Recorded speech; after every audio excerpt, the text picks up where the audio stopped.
চোখে হঠাৎ করে কাল বৈশাখী, চৈত্রের শেষ বেলা পাতা ওড়ে নাকি, গত বছরের মায়া ভেঙে যাবে বলে রাজপথ ভেসে গেছে অচেনা কাজলে।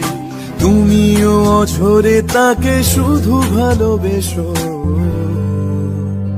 এসো হে বৈশাখ, এসো এসো, এসো হে